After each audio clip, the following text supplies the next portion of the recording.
আজকে যে গল্প শোনাব তার নাম ঝড়ের ঠিকানা।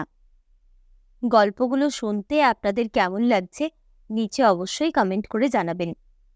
আর পছন্দের গল্প শেয়ার করতে ভুলবেন না পরিচিত বন্ধুবান্ধব বা আত্মীয় স্বজনের সঙ্গে। শুরু করছি আজকের গল্প। সেদিনও এমনই ঝড় জলের রাত ছিল। ঘরের দাওয়ায় বসে ভাবছিল মুকুন্দ। সরকার থেকে কয়েকজন লোক এসে তাদের সরিয়েও নিয়ে গিয়েছিল অন্য জায়গায়। সে আর কেকা, তার বউ, অন্য আরও গ্রামের মানুষদের সাথে গিয়েছিল বেশ কিছুটা দূরের একটা পাকা স্কুল বাড়িতে। ঝড় আসার আগেই তাদের পৌঁছে দেওয়া হয়েছিল সেখানে। খাওয়ার আর জলের ব্যবস্থাও ছিল সবার জন্য, এমনকি ওষুধপত্রও। গ্রামের অসহায় মানুষগুলো নিশ্চিন্ত বোধ করেছিল একটা নিরাপদ আশ্রয় পেয়ে।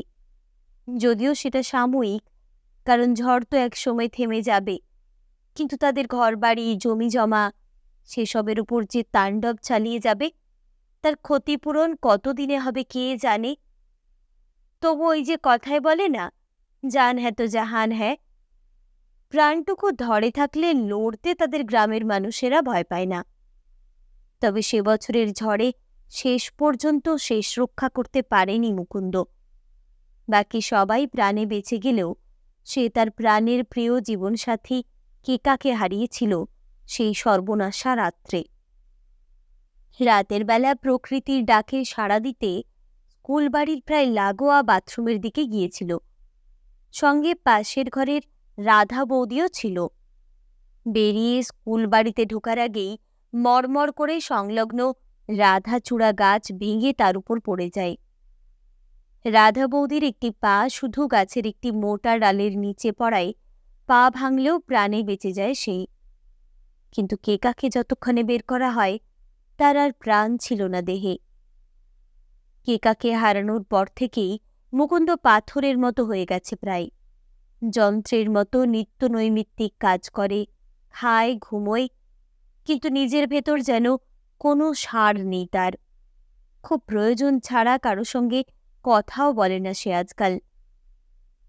বড় ভালোবাসার, বড় যত্নের সংসার ছিল তাদের। কেকা ছিল তার ছোটবেলার সাথী। মুকুন্দর মা রমার সইয়ের মেয়ে ছিল সে। কেকার বাবা মারা যাওয়ার ৩ মাসের মধ্যে মাও চলে যায় হঠাৎ করেই। তখন তার মা কেকার সাথে তার বিয়ে দিয়ে বাড়িতে নিয়ে আসেন। ছোটবেলায় বাপ মরা ছেলে মুকুন্দ। মা খুব কষ্ট করে তাকে মানুষ করেছেন। সেই মাকে কেকা অনেক ভালোবাসা দিয়েছিল। তবে সেই সুখও তার মায়ের সয়নি বেশি দিন। তাদের বিয়ের ১ বছরের মাথায় সেই এক ঝড় জলের রাতেই মা সাপের কামড়ে চলে যায়। ওই দুর্যোগে কোনো ডাক্তার পায়নি মুকুন্দ, না পেয়েছিল স্বাস্থ্যকেন্দ্রে নিয়ে যাওয়ার সময় সুযোগ। কাল নাকি আবার ঝড় আসছে। নামটাই শুধু বদলে যায়, আঘাতটা সেই একই থাকে বোধহয়। মুকুন্দ ভাবে। ২ হাত জোড় করে আকাশের দিকে তাকিয়ে সে বিড়বিড় করে বলে, এবার আর কারো ঘর উজাড় যেন না হয় ঠাকুর, প্রাণটুকু থাক। এবারে মুকুন্দ কিছুতেই অন্য কোথাও যেতে নারাজ নিজের বাড়ি ছেড়ে। যারা তাদের নিরাপদ জায়গায় সরিয়ে নিয়ে যেতে এসেছিল তারা খুবই বিরক্ত এই গোয়ার লোকটিকে নিয়ে। কি করবে বুঝতেই পারছে না। মুকুন্দর সাফ কথা, যে জায়গায় গিয়ে আবার কেকাকে হারিয়ে এলাম গত বছর, সে জায়গা নিরাপদ কি? কোথাও যাব না, মরলে আমি ঘরেই মরব। অনেক রাত অবধি দাওয়ায় বসে ঝড়ের আগাম হাওয়ার জোর দেখছিল। বৃষ্টিও পড়তে শুরু হয়েছে। যত রাত বাড়ছে বৃষ্টি তত পাল্লা দিয়ে বাড়ছে। রাত আরও নিকষ কালো হয়ে উঠছে। কাল তাহলে কি হবে কি জানি। বেশিরভাগ লোকই নিরাপদ জায়গায় চলে গেছে। গ্রাম প্রায় ফাঁকা। কিছু লোক যারা রয়ে গেছে কাল ভোরেই তাদের সরিয়ে দেওয়া হবে। মুকুন্দর চোখে এক ফোঁটা ঘুম নেই। সে বসে তার কেকার কথা, মায়ের কথা ভাবছে। হঠাৎ বিদ্যুতের আলো ঝলসে উঠতেই চমকে উঠল সে। হে কি দেখছে! তাদের কঞ্চির গেটের সামনে কে দাঁড়িয়েও? কেকা! হে কি করে সম্ভব? এ কি তার চোখের ভুল, নাকি সে তার কথা ভাবছে বলে? না না না, চোখের ভুল কি করে হবে? আবার ঝলসে উঠল বিদ্যুৎ।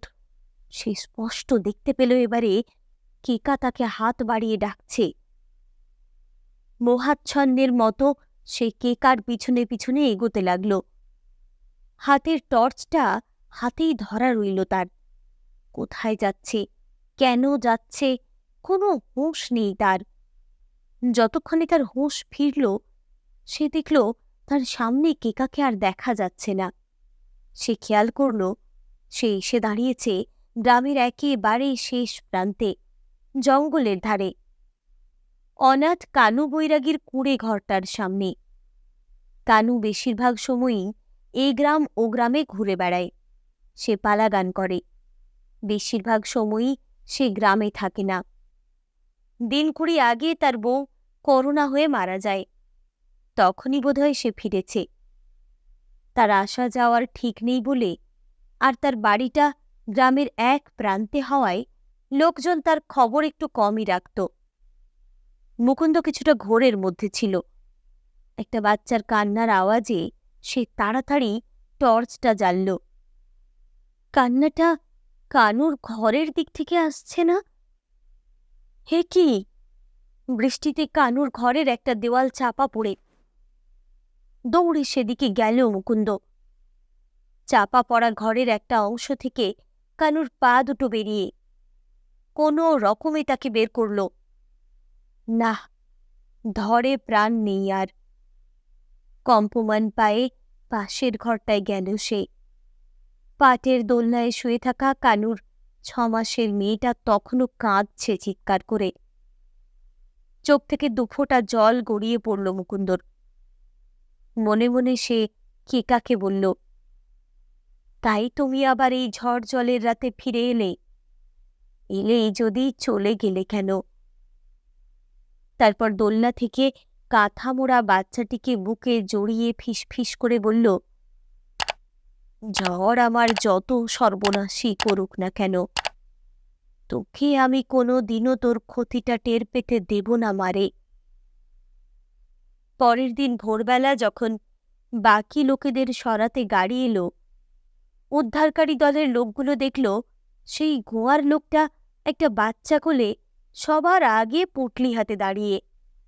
লোকটার মুখে হাসি, চোখে জল।